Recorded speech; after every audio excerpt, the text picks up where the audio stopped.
वो बरसात की तूफानी रात थी।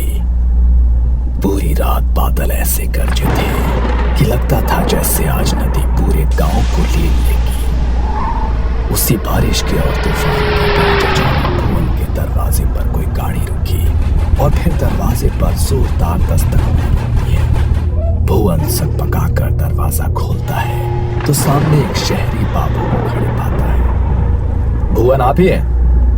हम कोलकाता से आए हैं, एसडीएम है, आज ही तबादला हुआ है। सामने खड़े अफसर को देख तकरीबन 57-58 की उम्र के झुर्रीदार चेहरे वाले भुवन बाबू ने हाँ में गर्दन हिलाई और हाथ जोड़कर उन्हें नमस्कार किया।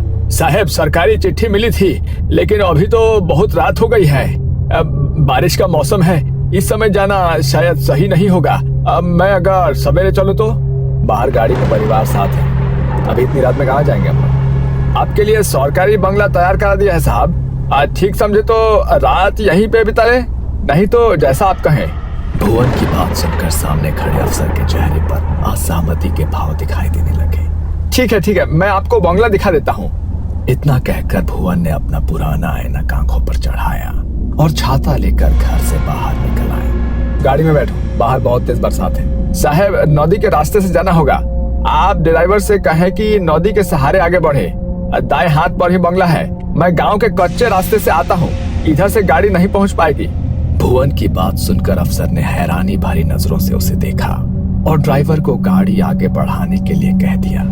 अजीब आदमी है, इतनी बारिश में पैदल जाने को तैयार है लेकिन गाड़ी में नहीं बैठा। वो बात नहीं है साहब, आप समझते नहीं है, गाँव के लोग दिन ढले नदी पोखर नहीं टापते हैं, इसलिए वो रात में आने को मना कर रहे थे। गाँव की कहानियां तो जानते होंगे ना आप। खैर छोड़ो, तुम जल्दी गाड़ी चलाओ, थकान से मेरी हालत खराब है। वो देखो भुवन काका। सुगंधा की बात सुनकर सभी चौंक कर नदी के किनारे देखने लगते हैं। सचमुच ऐसा लगता था कि भुवन नदी के किनारे किनारे चल रहा। ये लो, भुवन तो इधर से ही आ रहा है और तुम बोला कि ये लोग नदी पार नहीं करता। अगर इसी रास्ते से आना था तो हमारे साथ क्यों नहीं आया? लेकिन ये पैदल इतना जल्दी इधर कैसे आए? तपन ने फिर से गाड़ी से बाहर की ओर झांका, लेकिन इस बार बारिश की तेज रफ्तार और गाड़ी की स्पीड के कारण उसे स्पष्ट कुछ नजर नहीं आया। कुछ ही देर में वो लोग एक सरकारी बंगले के सामने खड़े हुए थे। तभी पीछे के रास्ते से छाता लिए भुवन भी वहां आ जाता है। भुवन ने बंगले का ताला खोला और तपन बाबू उनकी पत्नी और बेटी को बंगला दिखाकर खुद रसोई की ओर आगे बढ़ गए। काका, आप इतनी जल्दी यहाँ कैसे पहुँच गए? हमने आपको नदी के पास देखा था। क्या? मुझे? नहीं, मैं तो उधर गया ही नहीं, मैं तो पीछे के रास्ते से आया हूँ। हो सकता है हमने किसी और को देख लिया हो, अंधेरे में गलतफहमी हुई होगी। बंगला बहुत अच्छा है, कभी ऐसी जगह रहने को मिलेगा सोचा नहीं था।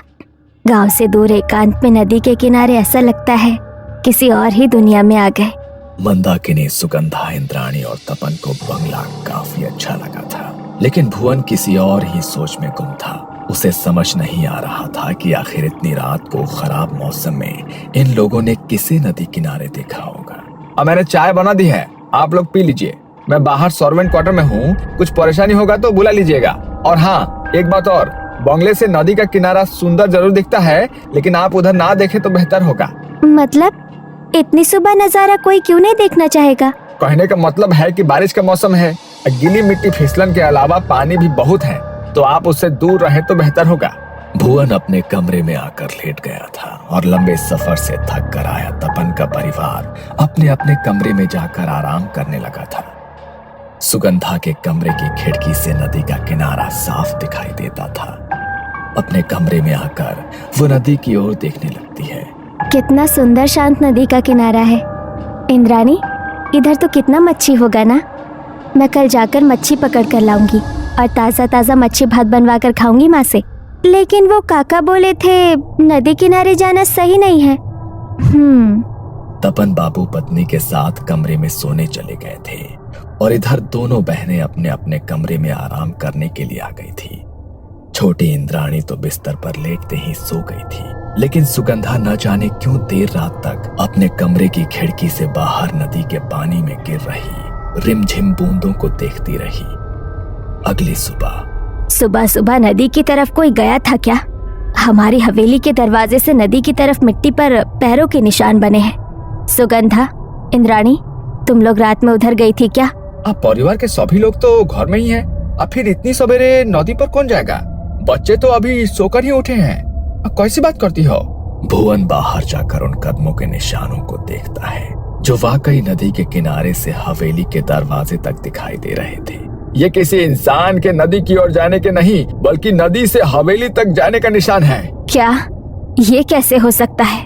ये निशान तो... मैं जानता हूँ कि आप क्या कहना चाह रही हैं, लेकिन जिसके पाँव उल्टे हो उसके कदमों के निशान ऐसे ही न बनेंगे। भुवन के शब्द सुनने के बाद घर में सन्नाटा पसर गया था। सुगंधा और इंद्राणी काका की बात सुनकर घबरा गई थी। ये किस तरह की बात कर रहे हैं आप? अरे बच्चियां हैं, घबरा जाएंगे ना। बेकार की बातें छोड़िए और बाजार से कुछ खाने का सामान ला कर दीजिए, बच्चों को भूख लगी होगी।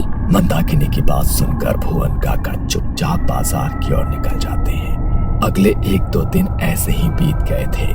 दोनों बहनों ने माँ के साथ मिलकर घर लगभग सेट कर लिया था। सुगंधा, इधर सुन तो जरा, जा बाजार से मछली लेकर आ। आज मच्छी भात बनाएंगे और कहीं रुक मत जाना, अंधेरा होने से पहले लौट कर आना है।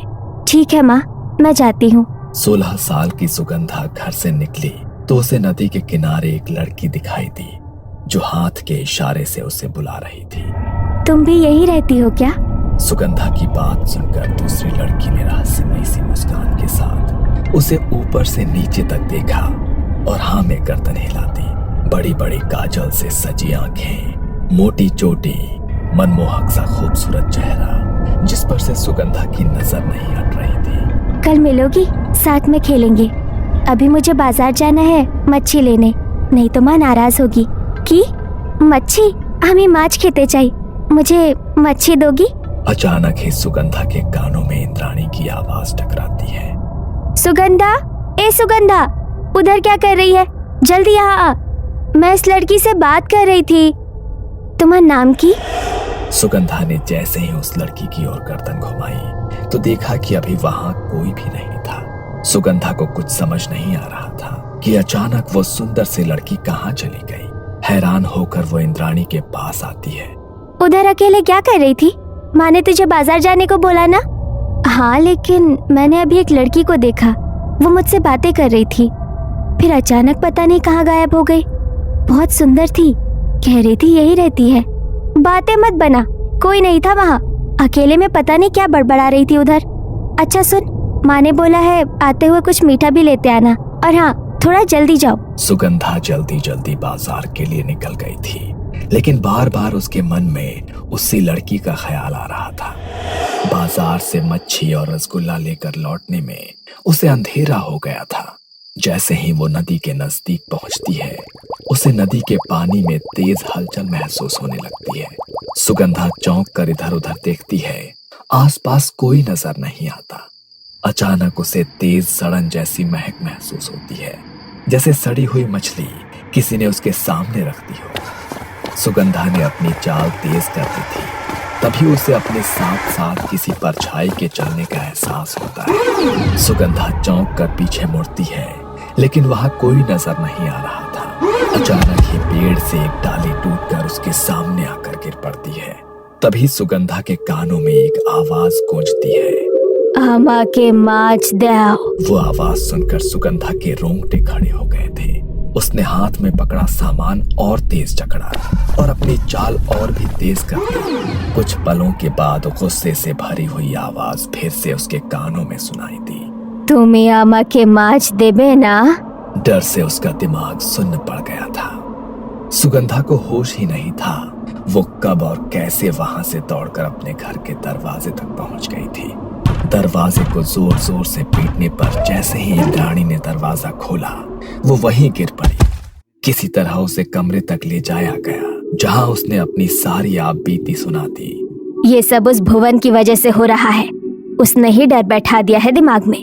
तुम आराम करो, अब से बाजार मैं जाऊंगी। बेटी की हालत ऐसी देखकर मंदाकिनी काफी परेशान हो गई थी। मच्छी भात बनाने की अब उसकी इच्छा ही नहीं बची थी। देर रात गए मंदाकिनी को रसोई से कुछ आहट सुनाई देने लगी। जब वो रसोई की ओर गई तो वहां का नजारा देख उसके पैरों तले जमीन खिसक गई। सुगंधा के हाथों में कच्ची मछली थी जिसे वो आधा कच्चा ही खा चुकी थी।